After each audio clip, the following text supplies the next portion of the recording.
you very much, everybody, and welcome to City Hall today. For those of you who don't know me, and many of you do actually looking around this room, which is vaguely concerning. I've clearly been doing the same job off and on for at least 20 years. I'm Chief Executive of something called the Mayor's Fund for London. We are an independent social mobility charity based here in City Hall. We were founded by somebody called Boris, never heard of him, and we've currently got Sadiq as our chairman. And we support about sort of 35,000 young Londoners every year. We are delighted to be hosting you this evening in the heart of London. And I know full well that many of you will be coming into the room thinking, you know, you're in the richest city in Britain, one of the richest in Europe, indeed the world, and in fact we don't have a social mobility problem. Our schools outperform the English average, and actually a lot of people think that our streets are paved with gold. Our job at the Mayor's Fund for London is to say, are we sure? Are we sure? And to shine a spotlight and champion more opportunities for young Londoners. The evidence we're going to see this evening, and I'm lucky I've had a preview of the information that's going to be shared with you, provides so much information I think we can all use back in our day jobs. So as far as I'm concerned, I am really pleased that this event is taking place. So welcome again, enjoy the evening, drink the alcohol, and I'm going to hand over to David Laws.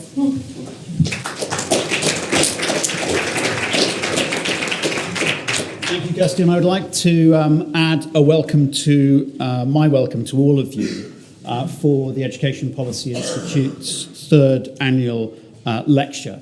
And our sincere thanks to Kirsty and to the Mayor's Fund for allowing us to use this great venue here at City Hall in the centre of our capital city. In spite of all the fantastic infrastructure we've got in London, we do apparently have one of the tube lines that's shut down for a period of time this evening. So apologies for starting slightly late, and it may be that some of the people who are coming here will dribble in later as the line reopens. As well as the hosts here at City Hall, I'd also like to thank the British Academy for their extremely generous sponsorship of this event. And I wanted just to give you a little bit of background first about EPI, explain the importance of the international perspective to the work that we do, and then, of course, introduce our guest speaker here this evening. So as many of you who already work with us and draw on our research will know, EPI is a quantitative research institute which seeks to inform the debate about education policy in England and which aspires to directly influence policymakers and practitioners, and through this influence to promote better educational outcomes in our country. And although the research that we do, the publications that we put out on a regular basis, are primarily focused on England and English attainment and the gap in England, we understand the importance, the dual importance of looking at what is happening beyond our own borders. And that's for two reasons. Firstly, we can only really understand our strengths and weaknesses as an education nation if we benchmark different aspects of our performance against other countries with similar levels of income and similar social characteristics. And in addition, although we're rather bad at doing this in this country, I think, we need to be able to look at the educational interventions that are occurring overseas, often in countries with very similar educational and social policy challenges, because that work that's taking place overseas, the interventions and the research and evaluation around it, ought to be something that we're capable of drawing on in this country to improve the quality of our own research and practice. And over the years ahead, we're planning as EPI to do more work looking at England and comparing English performance against other parts of the United Kingdom, particularly because we're now seeing with devolution to the nations and to some extent the regions in the United Kingdom, more variation in policy. And so we can look at that to see what sort of impacts there may be on outcomes.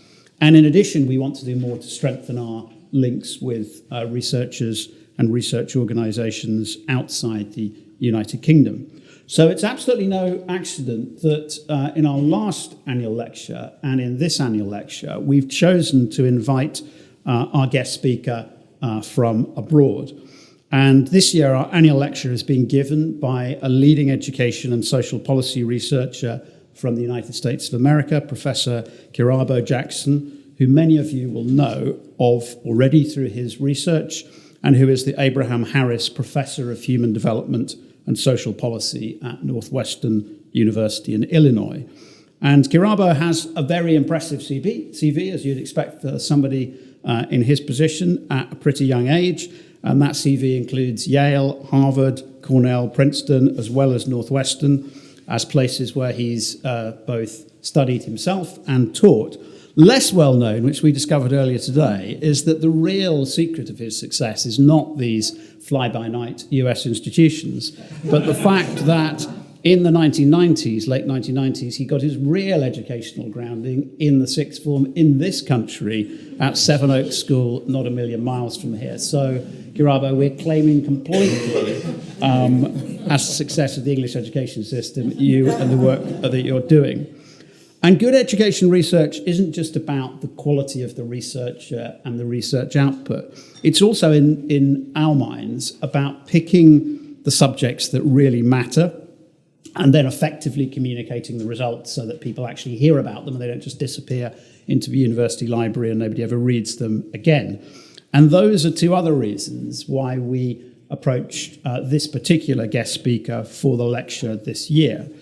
Because over the last decade, Professor Jackson has researched a whole range of highly topical issues in US education, which are also very relevant on this side of the Atlantic.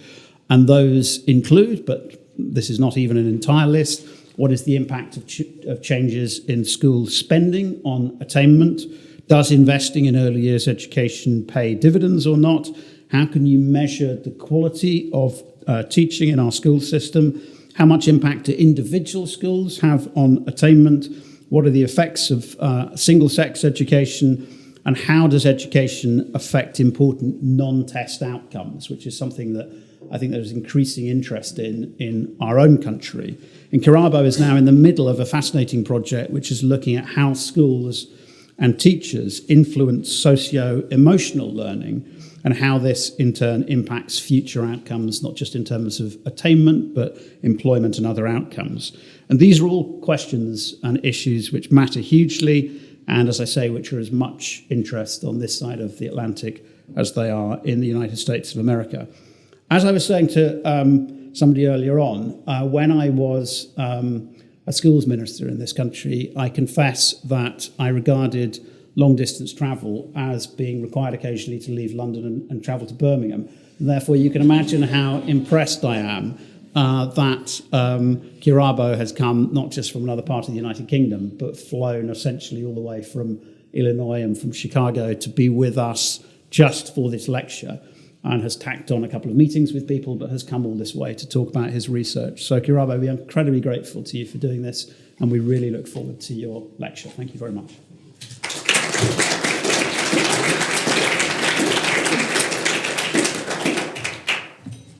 Well, thank you very much. Thank you for that generous introduction. It's a pleasure to be here. 99% of the time when I talk to people, it's in a room full of students or other academics. Although I think one of the most important things that someone who's a sort of a policy researcher can do is to talk to people who actually have the ability and motivation to change policy. So I'm really happy to be here and happy to talk about some of my research findings with you here.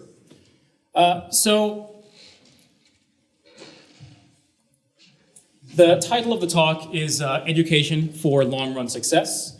And I want to sort of frame the conversation by referencing sort of two views of education that are really well encapsulated by two different quotes regarding teacher quality. So the first is kind of the contemporary view of education as being about reading, writing, numeracy, and content knowledge. The quote is, "A good teacher is one who's best able to get learners to master the content of the school's subject." From this perspective, as long as you sort of have a school that is increasing students' test scores in mathematics or English or social studies, that is going to be an effective schooling environment.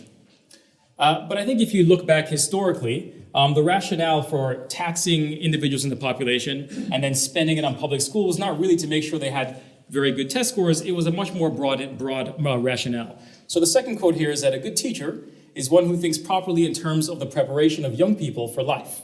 Preparation of young people to perform well in situations they will face as citizens, as workers, as members of homes, in their leisure life, and in their attainment of physical and mental health. So I think if you take this sort of broader view of education as being sort of in service of creating a population of individuals who are going to be productive members of society, then I think you might think that using sort of this sort of narrow view might be inadequate. And sometimes these two definitions of education can come in conflict. To sort of highlight this point, I want to talk about a paper, a recent paper of mine with co-author Dieter Bauerman, where we basically looked at data from Barbados, which has an education system quite similar to what you have here, it being a British colony. So the way things work in Barbados is at the end of primary school, students submit a list of schools that they want to attend, and they take an examination, and based on this examination, they are assigned to a secondary school through this sort of centralized assignment mechanism. Under this assignment mechanism, every single secondary school has a test score cutoff above which, if you score above that cutoff, you get in, and below which you do not. So it generates this sort of sudden jump in the likelihood that someone's going to attend a preferred school as one's score goes from just below to just above the cutoff. So if you just look up here on the top left-hand corner, what I'm showing you here is that if you line up everyone's incoming test score at the end of primary school, taken at age 11, and you sort of line it up relative to the test score cutoff for the school they want to attend, you can see a sudden jump in the likelihood of attending a preferred school. So these preferred schools are typically more selective. They have teachers that tend to have better credentials. There are a whole host of reasons why people might prefer these schools. And the interesting thing that we found is basically, if you look over here to the right, is that if we think that attending one of these preferred schools has a positive impact on outcomes, we should expect to see a sudden jump in these outcomes as well through the cutoff. But in fact, if you look at basically how well students do at age 16, at what would be the equivalent of the O-levels examinations in Barbados, we see no discernible jump. And in fact, it actually dips down a little bit. So this is sort of a surprising result, which is all these parents are clamoring to get their kids into these schools, and when they get there, they're not doing any better on the O-levels examinations. But it turns out, we link their data not only to their O-levels, but also to their A-levels. And if you look at their A-levels results, we see some improvements. Students who were attending these schools are more likely to take the A-levels and more likely to basically pass the A-levels. We also used some survey data and linked it to these individuals and found that individuals who attended these more preferred schools were more likely to have higher earnings, they're more likely to be employed, they had better self-reported health as well. So across a whole host of sort of outcomes that I think we care about, we saw no effect on test scores in the short run, but we saw some pretty meaningful effects in the long run. So this is sort of an example to illustrate the fact that in the short run, looking at test scores may miss a lot of important information, and there's possibly a disconnect between what we see in terms of test scores and what you might see in terms of long run outcomes. So there's sort of three main points that I want to make sure I get across today based on my reading of the literature and also based on some of my research findings. And when you're thinking about sort of making sure, sort of structuring the education system for long run success, the first point is that resources matter for long run success. And by this, I mean money. I realize this is often a contentious point in many, many national contexts, but my research points me sort of to the unambiguous result that it does matter. The second is that investments are going to be most cost effective when they start early and are sustained through childhood. By early, I mean prior to sort of kindergarten, so looking at sort of 3-year-olds and 4-year-olds. And the third key point is that identifying policies that lead to long-run success is going to require us to look beyond standardized tests, look beyond examinations, and look to a sort of broader set of socio-emotional measures that might be good predictors of long-run success. Oops. So here, just to sort of lay the conversation for the resources argument, is a figure that many of you have probably seen. What we have here are scores on the Program for International Student Assessment, which is an examination given to most countries within the OECD. It's given to 15-year-olds in mathematics, reading, and science. And this is basically plotting various nations' scores on this examination against basically how much money is spent in these nations per child. All these are sort of equated by using purchasing power parity. And as we can see over here, it looks like for those nations that are spending below about £3,500 per pupil, which is below what is spent in the UK, or if spent in England, it looks like there's a positive gradient. So it suggests that at very low levels of spending, increased spending does seem to be associated with better outcomes. But for those nations that are spending more than that per kid, per student per year, it looks like there is very little association. If you can actually look up here, I'm not a huge fan of the labels up here, but if you see what it says here is extra spending matters, and if you look on the side on the flat, it says extra spending doesn't matter. I would argue that that is probably not the right conclusion to draw from this for a variety of reasons. First is we're making comparisons across countries, and I don't know whether, typically when you want to make a comparison about whether something matters, in social science, we want all else to be equal. You want to be making a ceteris paribus argument. But in this case, I don't believe that Austria is going to be all else equal with England. There are a lot of different things across these national contexts that might confound this relationship. The second thing is that it's not clear to me that looking at correlations of spending across nations is telling us anything about the policy. From the perspective of policymakers, what matters is not whether there's a relationship in the data. What matters is if we were to implement a policy to increase school spending in schools, would that have a positive impact or not? And to answer that question, we need to look at variation that comes from policy. So I like to say, we all sort of know the common refrain, correlation does not imply causation. I like to sort of take the corollary of that, which is lack of correlation does not imply lack of causation. So to sort of zero in within a national school, within a national context, it's sort of helpful to look to see what happens. So it turns out when you look at these patterns for an entire nation, it obscures a lot of variation that happens within countries. So here, this is a map of an area that I know well. This is basically an area around Chicago. So to give an example, there's a district called Rondout that spends about $28,000 per child. So that is a very high spending district. In contrast, about 14 miles south of there, we have Ridge District, which spends about $9,794 per student. The national average in the United States is about $13,000, but you can see there's a lot of variation around that average. And if you looked in other states, you see very big differences. So the question is, when you zero in and you look at individual districts or potentially individual schools within districts, do these spending differences sort of matter? And do they correlate with things we think might matter? So to get a sense of that, I looked at, there was an expose that was done on NPR radio about these two school districts, and I'll sort of read some quotes from that. So the first is about Ridge. So roughly 2/3 of the students at Ridge come from low-income families, and a third have basically learn English as a second language. Here, one nurse commutes between 3 schools, and the 2 elementary schools share an art teacher and a music teacher. So this is a school that doesn't seem to have enough resources to have a full-time person to teach art or music, so that students are not necessarily getting all the enrichment that they would necessarily need in a better funded school.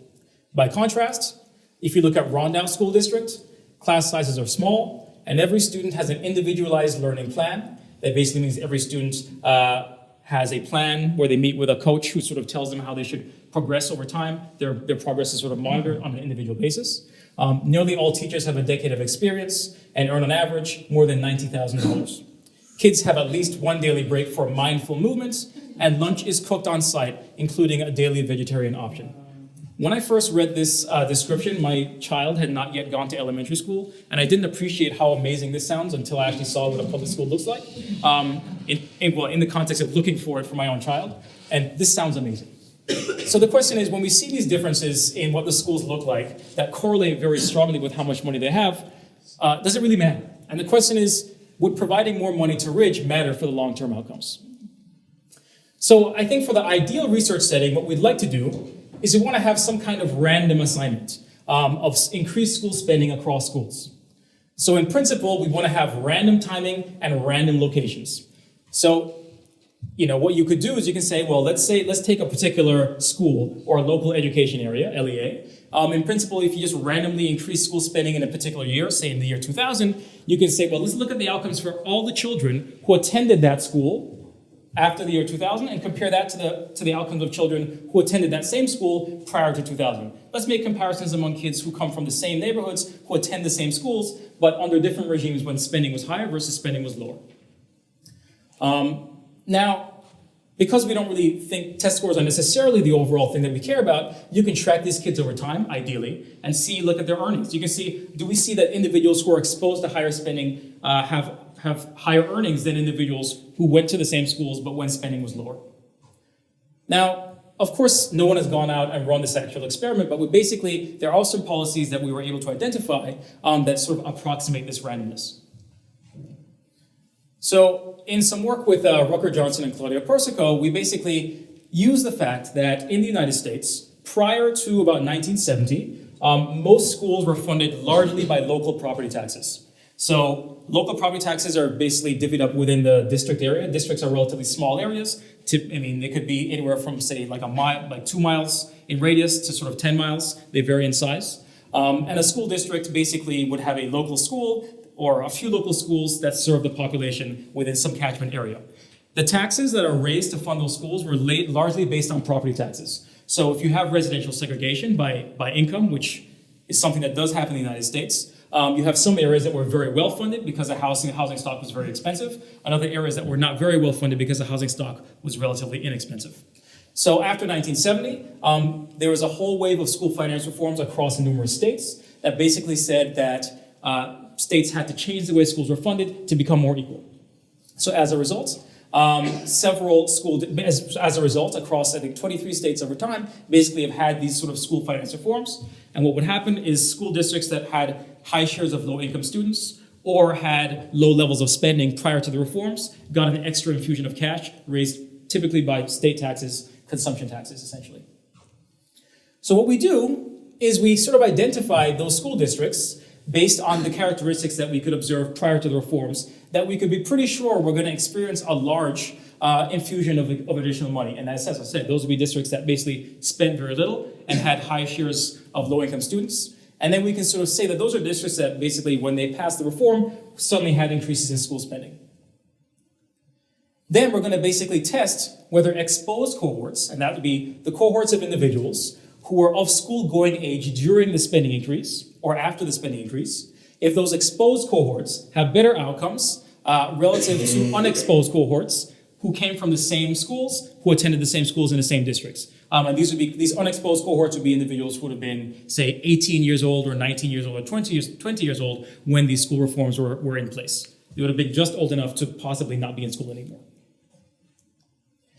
So I'm going to show you a series of graphs that sort of summarize the results from this research, and I'll just walk you through one of the graphs and then I'll go through them more quickly later. So basically what we do here is we line up all the outcomes for individuals based on the year that an individual turned 18 relative to the year of these reforms, this court order, these reforms. So everything is centered on year zero. Everything is centered on the year of the reform. So this is what basically per pupil spending looked like for cohorts who were 17 years old at the year of the reform. This would be individuals who were 18, 19, 20, 21, 22, 23. So this is showing you what the trajectory over time of school spending in areas that we predicted would get small spending increases after the reforms. Over here, we show you the same thing for areas that we predicted to get large spending increases over time. What this is basically showing you is that there was nothing strange going on. There was no underlying changes in these areas. So in principle, we would expect there to be a continuation if nothing happened, and we'd expect spending to sort of increase over time if something happens. So these are the unexposed cohorts who are 18 years and older in the year of a school finance reform. If you look over on this side, these are basically cohorts who would have been exposed to the reform for all 12 years of their school-age career. So individuals at year 12, as lined up here, would have been 5 years old at the reform. So from the time they entered kindergarten, they would have had higher levels of spending for all their school-age years. That's how you sort of read this graph. So these would be individuals who basically, like 22 they weren't even born yet.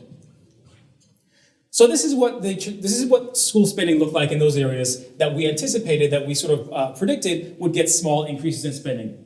As we expect, these areas did get small increases in spending.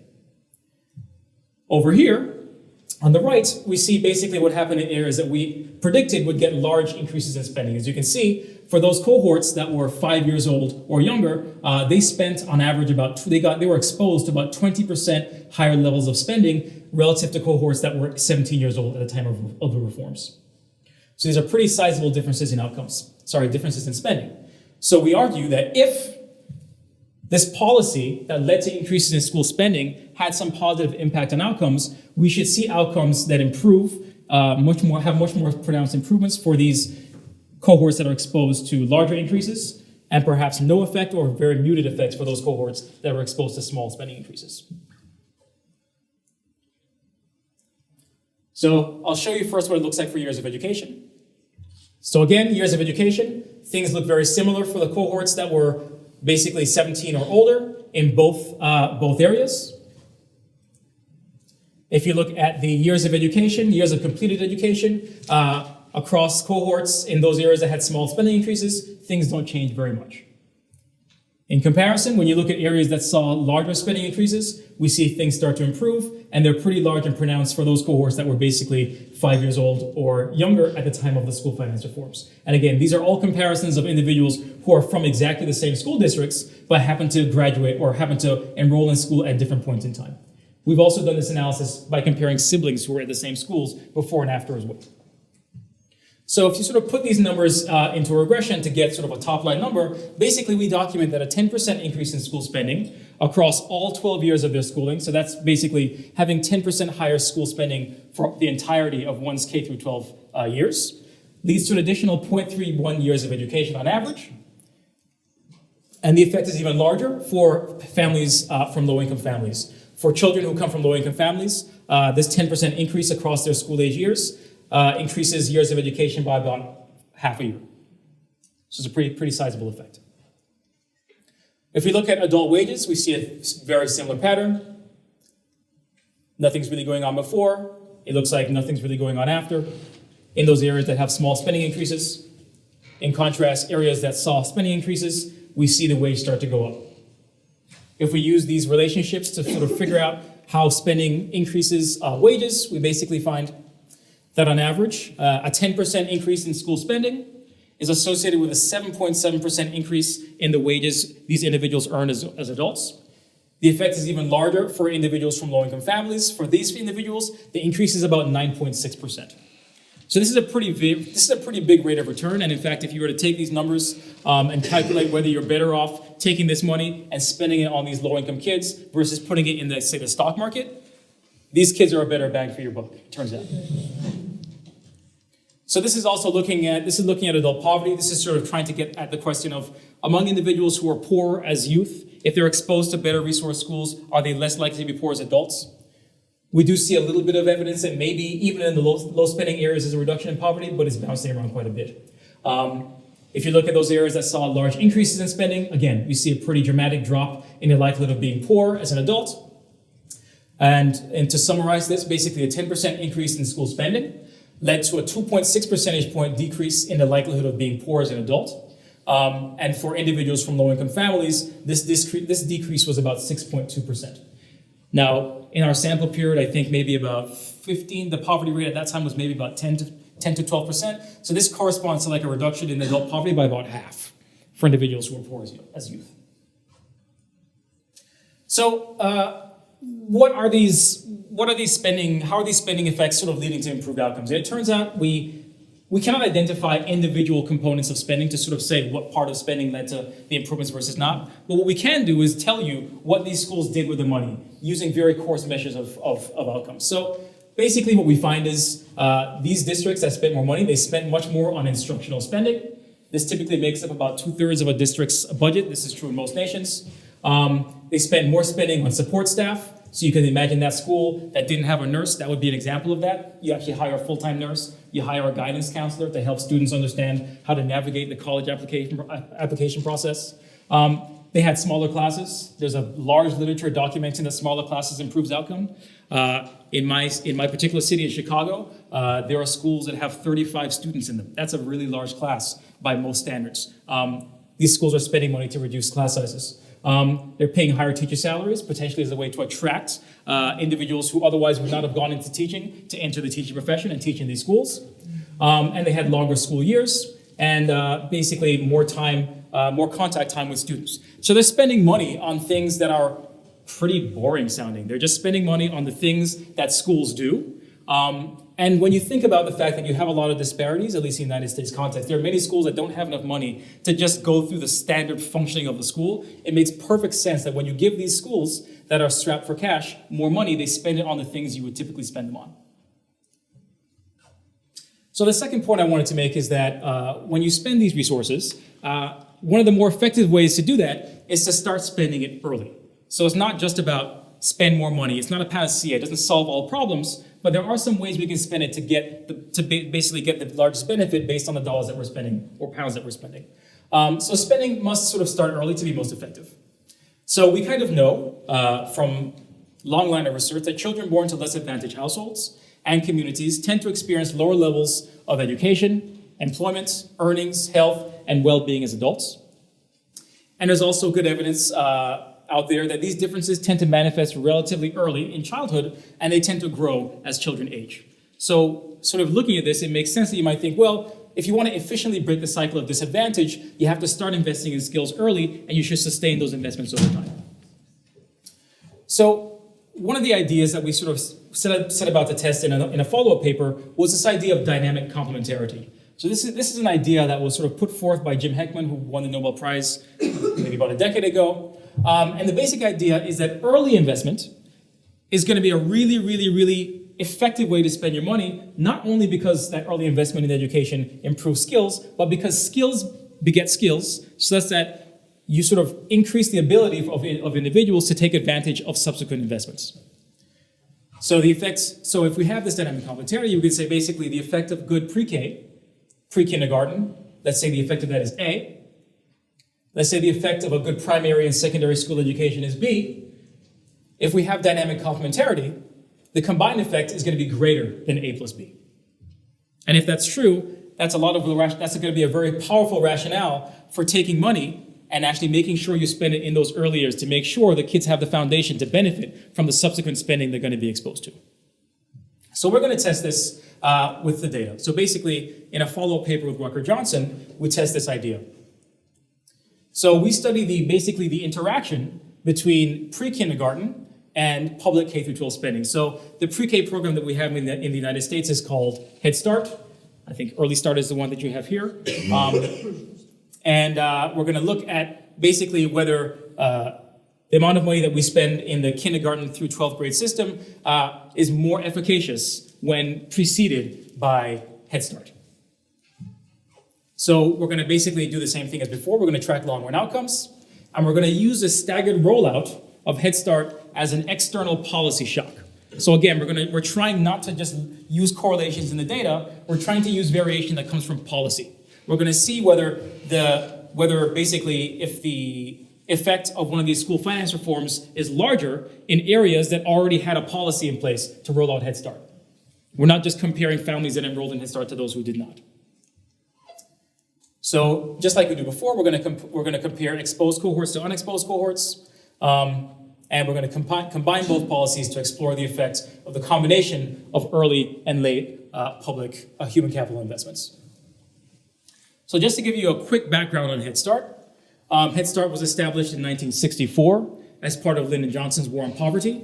It is a national, federally funded program to improve the human capital of poor preschool-aged children. So it's targeted to families who are low income, and it's targeted to those between the ages of 3 and 5, right before kindergarten. One of the aims of Head Start is to get children kindergarten ready.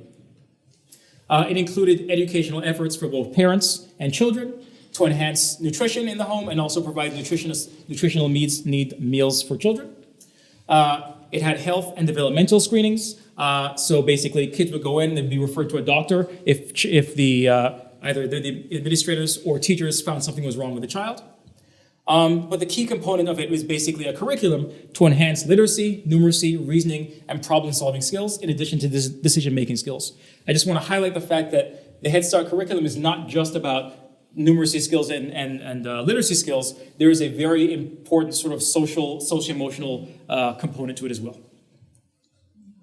So Head Start was rolled out in different counties at different times. So this is just a map of the United States with all the different counties. As you can see, a county can vary in size quite dramatically, depending on whether you're talking about Texas and California compared to, say, New York or Maine. But basically what this heat map is showing you is that there were some areas that rolled out their Head Start programs in 1965, others did it in 1970, and very few started doing it in the 80s. So most counties that have a Head Start center rolled out their program sometime between 1965 and 1970. So we're going to exploit the fact that whenever a school finance reform was rolled out in a given state, some of those counties may have had a Head Start Center already, and others did not. So we can identify the interaction between these two policies because among counties that introduced Head Start, some were located in school districts that had larger increases in spending due to school finance reforms than others. It's also true that among cohorts from districts that faced similar increases in K-12 spending, some were located in counties that had Head Start when those cohorts were 4, and others did not. So we're going to test, is 1 + 1 greater than 2? So first, I'm going to show you basically visual evidence that looks a lot like what we had before. So now, what I'm showing you is kind of the evolution of years of education over time. So I'm not showing you spending, I'm just looking at years of education. So this is years of education. Again, on the left panel, these are areas that had no increase in spending or small increases in K-12 spending. On the right, we have areas that basically had large increases in spending. But we have two series now. Here we have a series for areas that had Head Start and areas that did not have Head Start. If our hypothesis of dynamic complementarity is correct, we should see larger benefits over time in areas that had Head Start versus those that did not have Head Start. And this is pretty much what we see, even in those areas that had small spending increases. So in those areas that had small spending increases, we basically see nothing if there was no Head Start, and we see a little bit of an effect for those areas if they had Head Start. So we're seeing the effect of school spending is larger when there was Head Start. And if our hypothesis is correct, the improvements that we see associated with K-12 spending should be even more pronounced when we have higher levels of spending. And this is pretty much what we document over here. This over here is basically the difference. We can see that in areas that had Head Start, those large spending increases led to very, very large improvements in outcomes, and it led to much more modest improvement in outcomes in areas that did not have Head Start. So now I'm just going to summarize some of these results. So this is looking at high school graduation. This panel is showing you effects for low-income children. The right is showing you the effects for children from affluent homes. So this is showing you here that basically, if you increase K-12 spending by 10%, it increases the likelihood of graduating high school by about 6.7 percentage points if there is no Head Start, and by about 11 percentage points if there is Head Start.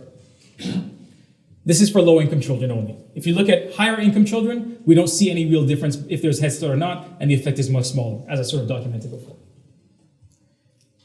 This over here is showing you basically what happens if you have Head Start followed by a 10% increase in spending, Head Start followed by Head Start on average, and then Head Start followed by a 10% decrease. And again, to be clear, this is showing you the effect of Head Start interacted with the change in K-12 spending after accounting for the direct effect of K-12 spending. So this is kind of the addition that you're getting. This is showing you the same thing for years of completed education. Having Head Start, having a 10% increase in spending, when you have Head Start, increases the years of complete education by about 0.4, compared to almost nothing. It's very small. We can't reject that it's 0, but it's maybe like 0.1 if there is no Head Start.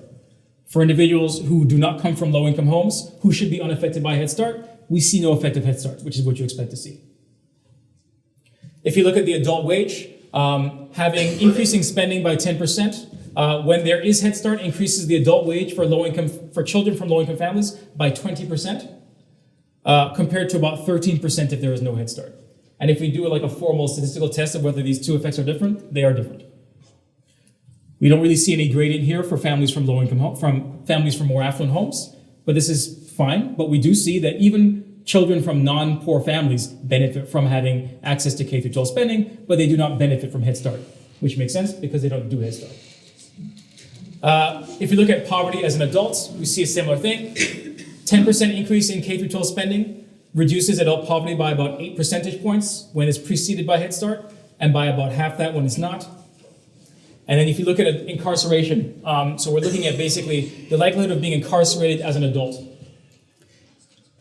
Increasing K-12 spending by 10% reduces the likelihood that individuals would be incarcerated as adults by 8 percentage points if preceded by Head Start, and about 6 percentage points if not preceded by Head Start. So across all these outcomes, you can see pretty much the same basic pattern, which is that the effect of the money that you're spending in the K-12 system is much larger when preceded by Head Start.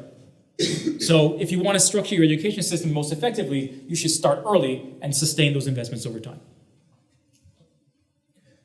So one thing that sort of comes out of this, and maybe some of you are thinking of this, is, well, how might you determine what policies and practices today are going to lead to success in the future? Now, ideally, you want to look at experimental and quasi-experimental evidence to see what kinds of things tend to improve student outcomes. So there's evidence out there that class size improves outcomes, or particular kinds of curriculum may improve outcomes. And you sort of look at the benefits based on the impacts on, say, test scores or something, and you say, well, we're going to do a cost-benefit analysis of those interventions. But how do we know, what's going to matter in the long run? We don't really know what that's going to look like. And obviously, we can't wait 30 years to figure out the effect of some policy that we're rolling out next year, right? So I have the benefit of looking at interventions or policies that happened 25, 30 years ago. How do we do this today? So I'm going to argue that if you want to figure out the policies that are most likely to have benefits down the road, even though we can't travel to the future and see, what you can do, potentially, is to try and see what the impact of policy is on the set of skills that best predict long-run outcomes. And I'm going to show you evidence that those skills are not only test scores, but a much broader set of outcomes that are not necessarily getting enough attention in the policy world. So in this paper, I basically looked at teachers specifically. I wanted to basically understand the extent to which teachers influence skills that are not well measured by test scores. So there is a large growing literature, both in education and in psychology, sort of documenting that non-cognitive skills that are not captured by standardized tests, such as adaptability, self-restraint, motivation, are key determinants of adult outcomes. I don't know why they call them non-cognitive skills. Obviously, it's happening in the brain, so I don't know why it's used that term. They're clearly cognitive, so I like to use the word socio-emotional skills, but I'm using the same term to refer to the same thing. So both these things matter, but primarily the way that we evaluate policies is essentially test scores which are largely related to these so-called cognitive skills.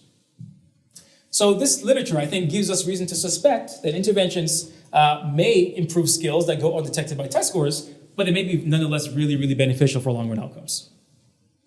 So in this study, what I'm going to do is I'm going to use a set of behaviors, and I'm going to use them to form a sort of an index or a proxy for skills that are not typically well measured by test scores. In particular, I'm going to use absences in 9th grade, suspensions, course grades, and whether students were retained. So you can think of it as the grad index. So it's going to be grades, retention, which means being held back, attendance, and discipline. So then I'm going to basically say, so the basic logic is, look, if you can look at two students and see that one student has a higher test score than the other, and infer that that student must know more math than the other one, by the same logic, if I look at a student and I see two students, everything about them looks very similar, but one tends to show up to class on time and is handing in extra credit assignments and is not causing trouble in the classroom, chances are that student is better adjusted and is not has higher levels of some sort of soft skill. That's going to be the same logic that I'm going to sort of invoke. So I'm going to use this sort of behavior index like a test score, and I'm going to basically estimate math and English teacher effects on behaviors and on test scores, and we're going to investigate the extent to which teacher effects on test scores predict long-run outcomes, and the extent to which teacher effects on these behaviors predict long-run outcomes.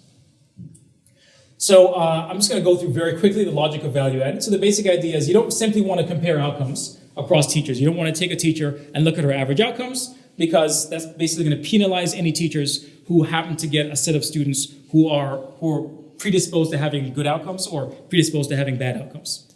So what you can do, though, potentially, is if you have a lot of data and you have a lot of rich sets of characteristics of the student, say you have information on the student's test scores, you have information on their behaviors the previous year, the test scores the previous year, and maybe you have several years of historical data on that student's attainment. You have their parental education, their gender, ethnicity, socioeconomic status, then you might be able to get a pretty good prediction of how well each individual student is likely to perform at the end of the year. And you can use that as a benchmark. So you sort of take the test score at the beginning of the year, you form your prediction of how well you think that student is going to perform at the end of the year based on all these observed characteristics that we think are powerful predictors of performance at the end of the year, and you look to see whether someone basically overperforms their benchmark. So if one student outperforms the benchmark, then you can say, well, maybe that just happened to be a lucky student, or that student happened to be well motivated and they studied really hard. But if you have all the students in a teacher's classroom, or most of the students in a teacher's classroom outperforming this benchmark, that's going to lead you to think, well, maybe there's something really going on. Maybe there's something happening in this classroom that's benefiting students. And if you see that there's a teacher who year after year after year after year is having students outperform this benchmark, that's pretty compelling evidence that that teacher is probably a high quality teacher.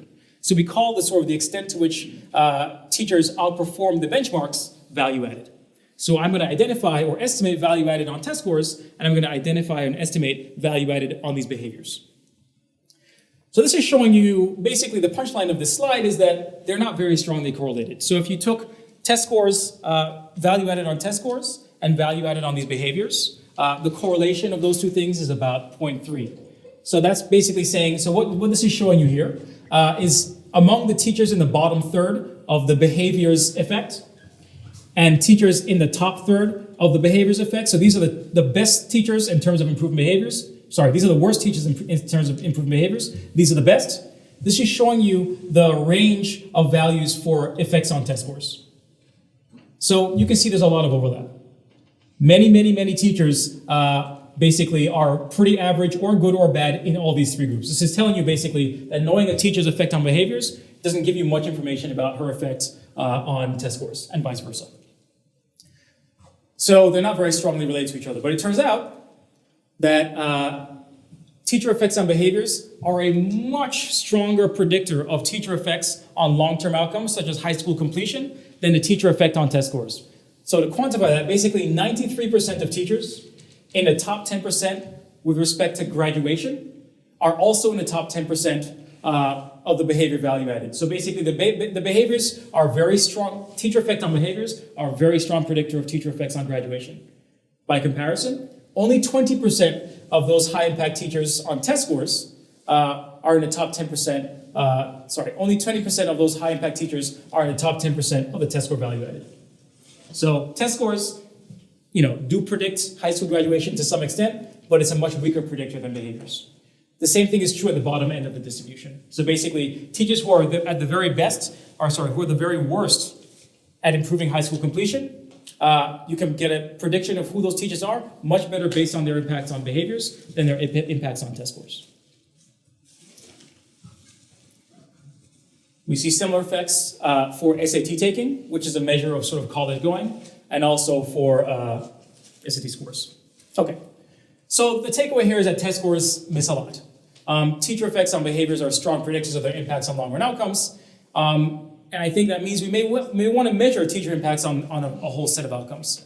But I think there are a few questions that sort of fall out of this. This is a line of research that I'm actively engaged in, and I think it's one of those things where I probably start raising more questions than I answer. But I guess that's just the way things go with research. But I think one question is this going to work also for schools? I looked at teachers, is this also true for schools? Another question is, do these behaviors that I'm identifying, are these really measuring soft skills? And then the third is, would this work if we use sort of standard psychometric measures of student soft skills that are typically used by psychologists? So to conclude, resources matter, but obviously it is not a solution to all problems. And if we want to sort of spend money, we have to do it in an intelligent way, in a thoughtful way, in a way that's going to be most impactful. So the first thing is that resources should be invested early in life to sort of lay the foundation for additional investments that are going to occur throughout the life course of an individual child. So I think this is sort of a pitch for early education, basically. Investments should also be targeted to those interventions that improve not just test scores, but also soft skills that are strong predictors of long-run outcomes. And if you sort of indulge me, I'll make a few sort of recommendations for policy. The first is that we don't need to shy away from spending more money. Like, I understand that sometimes this can become political, but as long as money is spent wisely, there are ways today, even though we may be spending a lot on average in the aggregate, there are certainly areas and specific things that we can spend money on that is going to be very, very beneficial for student outcomes. The second is that I think that research should start to incorporate long-term follow-ups. One thing that has happened a lot in terms of, like, this happens in many cases, you see a very, very large, expensive intervention that maybe has like a 1-year follow-up and then it stops. And then at some point you want to know, well, did this matter? Maybe if it didn't have effects in year 1, maybe it has effects later on. A lot of people have documented that if you look at, say, things like early childhood education, there's a fade-out effect in terms of test scores, but then you see some effects later on. So it's really important that we sort of not just stop, that we sort of continue collecting data to see what happens long term. In addition to that, which is sort of a small tweak on that, is when we do interventions and we collect sort of permission to collect data, perhaps we should start incorporating questions that sort of allow subsequent linking to data that might emerge. Like maybe we can link it to your labor market outcomes 10 years down the line to basically help our future selves. The other one is sort of using multiple measures for evaluation. I think there's been a sort of orientation towards test scores. I don't think it's because people are stupid. It's just because test scores are they're just easy to observe. We can observe them. They're not very easily to manipulate. So there's a reason why people do it, and a very reasonable reason why people do it. But I would sort of make the pitch that we should look beyond test scores, look for a broader set of things we can measure. I have a few that I've already talked about, but I think there are probably several other things I have not talked about or thought about that may be really good measures we could use for evaluation purposes. I think this is an area that is going to be really ripe for research, which brings me to my last point, which is that I think we need a lot more research in general on early indicators that might be really powerful predictors of outcomes that we care about. Criminality is a very good example. Test score effects are not a very good predictor of criminality, but some of these socio-emotional measures are. So there are a lot of outcomes that matter a lot, tremendously, particularly for populations that are vulnerable, that I think we could do a much better job at identifying interventions that are going to improve their outcomes. And I think I'm just on time.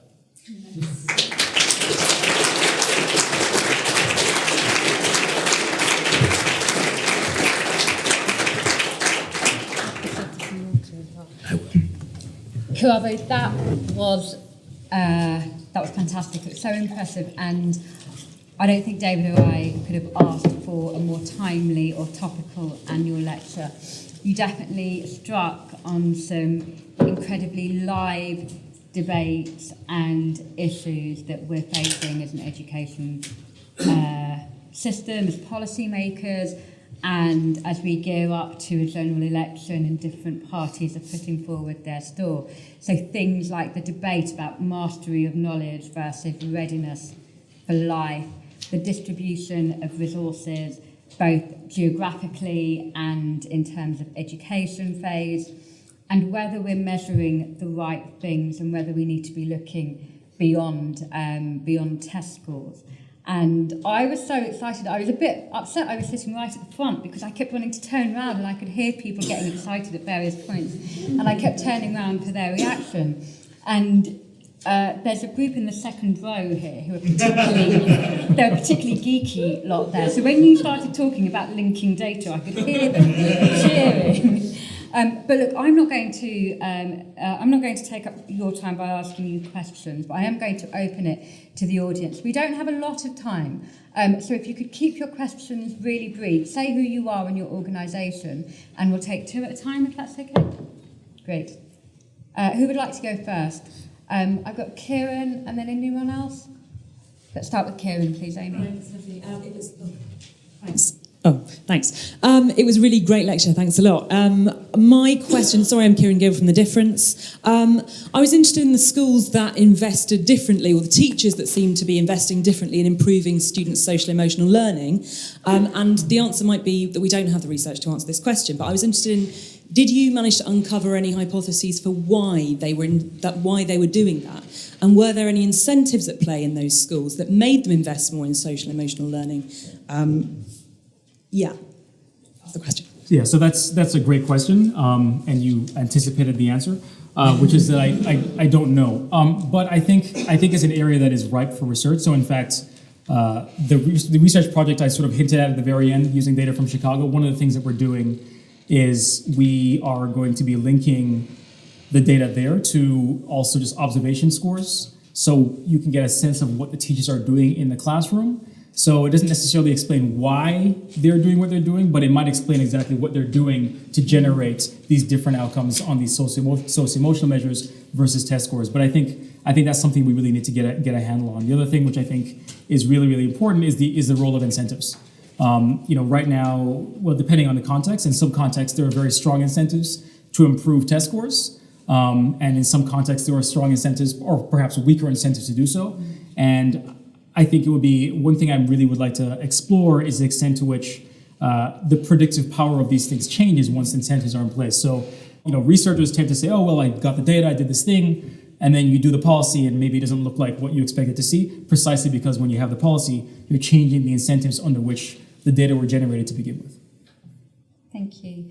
Any other questions? At the back there, please, Amy. Kath. Kath Murray from Centre for Social Justice. I was just wondering, could you talk a little bit about how you identified the schools that were good at the socio-emotional skills, and to what extent beyond the normal did they have to be doing something for you to say they were a school that did that thing well? Was it school vision and values, culture? How did you even identify those schools? That'd be helpful. Great question. So that particular study was using essentially value added. So what we did was we sort of figured out. So Chicago is a city that has been administering these surveys for over a decade, which is pretty unusual. And they administered across grades. So we're able to look at the basically someone's self-reported grit in 8th grade and in 9th grade. And basically just in a statistical sense, we can see based on the characteristics of the kids in 8th grade, what would their typical profile look like in 9th grade. And there were some schools that were just outperforming that grit benchmark year over year over year. So we knew that school was a school that for whatever reason, whenever kids attended that school, their self-reported grit went up, or their self-reported social-emotional measures went up. So it's really an outcomes-based measure. So we don't know what they were doing to generate that. That basically is something that we're working on. One thing that we have found, one of the stronger correlates that we have been able to find is school safety. So schools that tend to emphasize safety, that have a policy of emphasizing safety, seem to do better on these social-emotional measures, particularly the belonging one, which sort of makes sense. The other pattern that we did find, but this was more on the work hard component, was that the charter schools tended to be higher in that dimension. I think in this country they're called academies, I believe. Mm-hmm. So that those kinds of schools tended to be more on that sort of working hard ethos, which is also, I think, consistent with many of the charter schools in the United States. That is part of their ethos. You literally walk into the building and they have pictures of Harvard, Yale, and all the different colleges, and they have chants about doing well, and everyone's going to go to college, and everyone's going to graduate. So it's part of their ethos. So that sort of makes sense. Can I just ask you, picking up on what you said about safety, what do you mean by schools that promote or teach safety? Good question. So it's a little bit of a fuzzy measure because it's also based on reports, but largely it's going to be schools that, essentially they don't allow strangers in, and there's not a lot of fighting, that kind of thing, where students feel safe and teachers feel safe, essentially. Okay. Amy, I think Sam had a question in the front, and then Lindsay, please. Thanks very much. So I'm interested in this idea of sort of inculcating work hard in pupils, and in your more recent research, which you sort of briefly summarised, you said you've been comparing sort of work hard value add at the school level and at the teacher level. I mean, are schools more effective, or is it easier to inculcate work hard if you've got many teachers that are good at it in one school, as opposed to sort of one teacher just doing the job, on an individual level? That's a great question, and I don't know the answer because I've not specifically tried to examine it, but it's something that could be looked at in the data. To some extent, you're kind of asking something that I've been curious about myself, like to what extent is the effect of a school just kind of the sum total of the teachers in the building? My own research in other domains basically rejects that notion. Schools are social places. They are a place where teachers interact with each other. So without answering that specific question, my sense is that it's going to be much easier to move it when everyone's on board, when there's a sort of a culture around this thing rather than one individual person. But that's a great question. Thank you. Lindsay, and then we'll go to the back, please. So I was interested in the first set of graphs you were showing about the selection by ability at age 11 and how it didn't appear to have any effect on test scores at 16, but then was pretty predictive of later outcomes. So I don't know if you know about this context, but we have this in the UK, and this policy is raising its head again in terms of expanding grammar schools. And so I wondered if you had any kind of sense of whether that was just people looking at the school that these kids went to rather than anything about their attainment, or whether there was some kind of alternative mechanism that might be driving this, or You mean why is it that these schools why have are they these getting benefits, better or- outcomes in adulthood when the school attainment doesn't look that much better? Right. So that's a good question. So basically, the finding that we have here is kind of interesting. So the benefits are largely driven by girls, Right. and not the boys. And so one question is, why is that the case? And that's something that I think has been seen in many contexts, where for whatever reason you do something great and only the girls respond, and sometimes the boys respond negatively. Yeah. But when we dug into the data a little bit, we have a plausible explanation, which is that we found that the girls in these schools were much less likely to be pregnant as teenagers. So we don't know if that was the cause of all these effects, but we suspect that for whatever reason, these schools were environments where some of these risky behaviors were just sort of less likely, and the girls thrived in those environments. They're more likely to go on. It could also be that just mechanically, if one has a child, it is disruptive and they're less likely to go on with education. So that's a potential explanation. Another thing that we did find, so that was one channel that we could see in the data. Another interesting channel was referral networks. So getting into an elite school was very strongly correlated with getting one's first job through a referral network. So part of the benefit, in terms of education policy, that's not really that helpful, because that's just rents. You're not learning anything, you're just getting access to a better network, and you're not really, so from a government policy perspective, that is not a rationale for increasing these schools, if that's the primary mechanism. But if it's something else about reducing teen pregnancy or learning more skills, then I think it makes a lot more sense to do it. So that I don't get the sack, I'm going to give the final question to my boss, David. A double question, if I may, on school funding. Firstly, did you, on the school funding issue, did you find very different attainment impacts from either more or less spending depending upon the school environment, or were you getting a fairly consistent effect? And on the work that you've done on the impact of the so-called Great Recession on spending, school spending and attainment, could you say a little bit about that? Because we've had very similar real declines in school spending during that period in England. So some of what you found might be quite interesting for our debate. Right. So on the first question, the effects are more. I mean, it's the ways in which we saw variation in the spending effect. So, like sort of shown, the effects are larger for lower income children. When we looked, we did explore the extent to which this was driven by lower income children or schools that enroll high shares of lower income children, and it appears to be about the children and not about the schools. That was the first thing, but the other thing we did find, which is sort of consistent with the idea that the more you get, the less your marginal impact is going to be, diminishing marginal returns, basically, is that we found evidence that you had more pronounced effects in areas that were starting from a lower baseline than areas that were already spending a lot. So areas that were already spending a lot, we still find some impacts, but they're smaller than areas that were spending little. So this sort of gets to this question of, when you look at these aggregate national statistics, they're hiding a lot of heterogeneity. And within those areas, if you spend more money on average, you may not get much. But if you spend more in those areas that are really on the bottom end of the distribution, you may get much bigger effects. And if you spend it all on the top, you may get nothing. So I think that's one of the takeaways from that as well. On your second question, the Great Recession. Yeah, so that was that paper. Basically, we documented that. I'll just sort of summarize it. Basically, in this paper, what we found was that certain states are very heavily reliant on revenues from basically consumption tax and income tax. And those districts were the ones that saw their school spending levels drop most dramatically after the recession. So myself with two graduate students basically documented that students who were enrolled in those schools, their test scores fell pretty sharply. And we also saw reductions in their high school completion rates and also reductions in the likelihood that individuals would enroll in college. The effect there was basically if you were to reduce per pupil spending by 10%, the impact on test scores was about 5% of a standard deviation, which, yeah. Great, thank you. Professor, we've kept you longer than we promised, but we are going to give you some dinner later.